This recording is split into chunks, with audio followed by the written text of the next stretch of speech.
Welcome back to the third video of our Fall of the Bike Industry series. If you haven't already, make sure to hit that subscribe button to stay updated.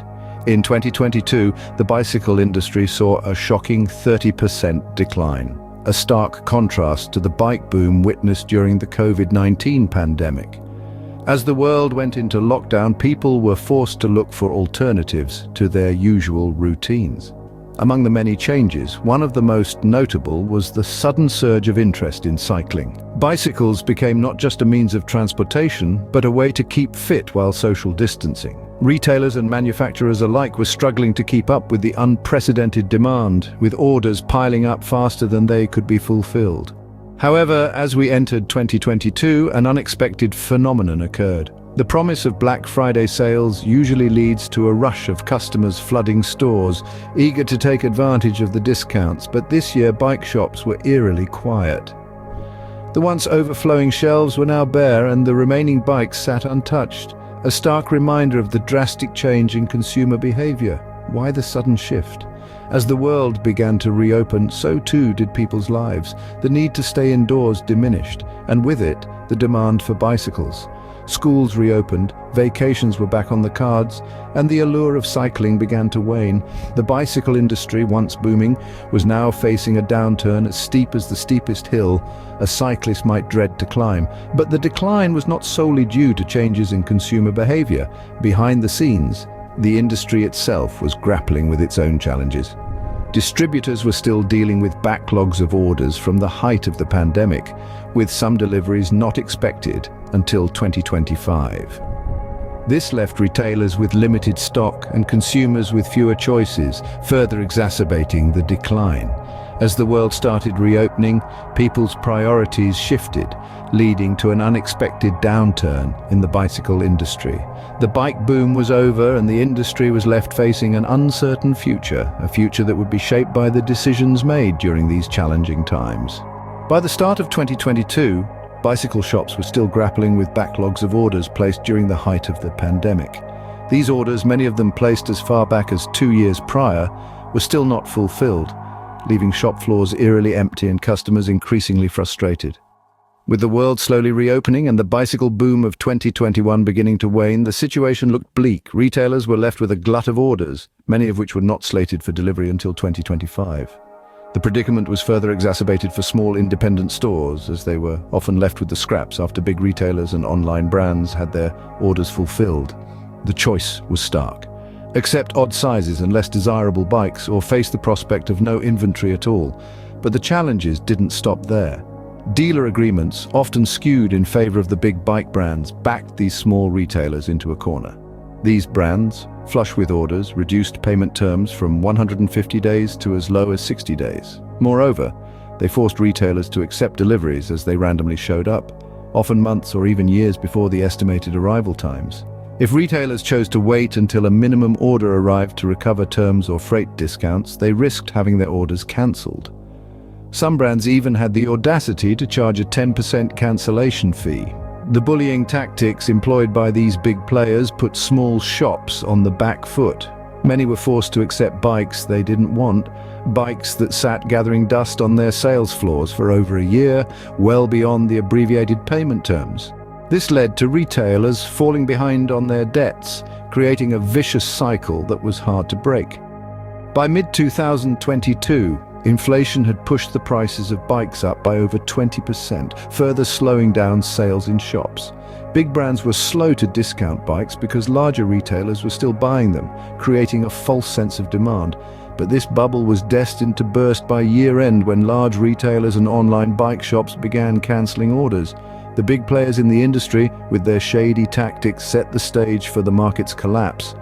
By the end of 2022, the bicycle industry's decline was in full swing, with big brands and online retailers making desperate moves. The once vibrant bicycle market was now a battlefield, and the casualties were small, independent retailers. Big retailers and online stores, their warehouses filled to the brim with bicycles, began to cancel their orders. This sudden decision led to a flood of bicycles in the market, a stark contrast to the scarcity experienced only a year prior.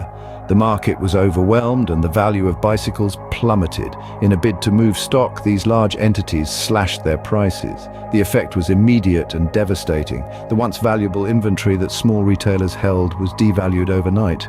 Bicycles that were once seen as investments were now burdens sitting on shop floors and gathering dust.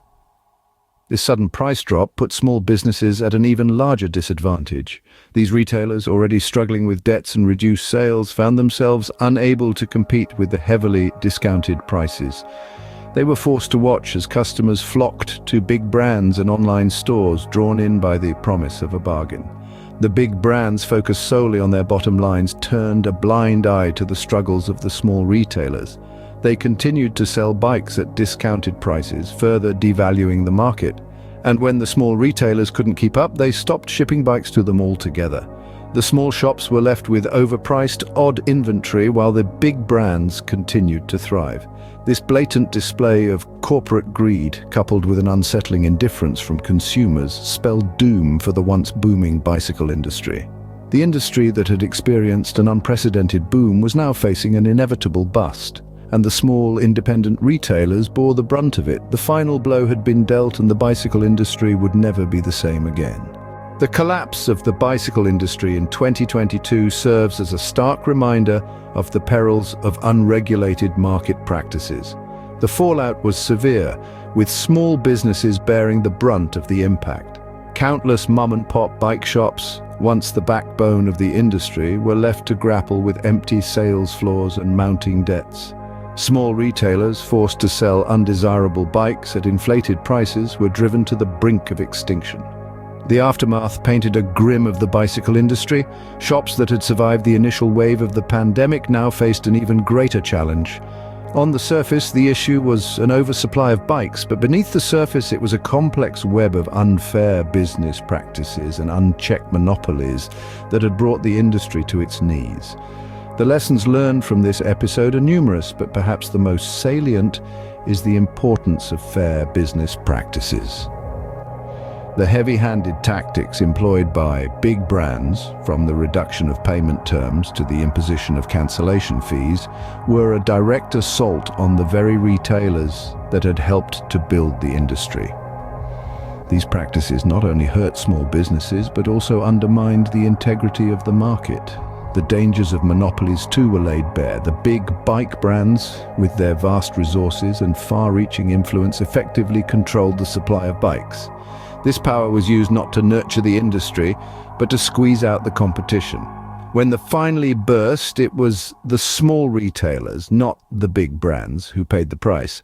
The fallout also highlighted the need for transparency and accountability in business. The big brands' manipulation of supply and demand, coupled with their lack of transparency, led to a false sense of demand that ultimately proved unsustainable. As we look to the future, it's crucial to remember the bicycle industry's fall from grace and strive to prevent such a crisis from recurring. The lessons learned should serve as a guidepost, not just for the bicycle industry, but for all industries. Fair business practices and accountability must be the foundation on which we build our markets. Only then can we ensure a sustainable and equitable future for all. Thank you for watching. Remember, you can support the bike industry by visiting your local bike shop and making a purchase. See you in the next video.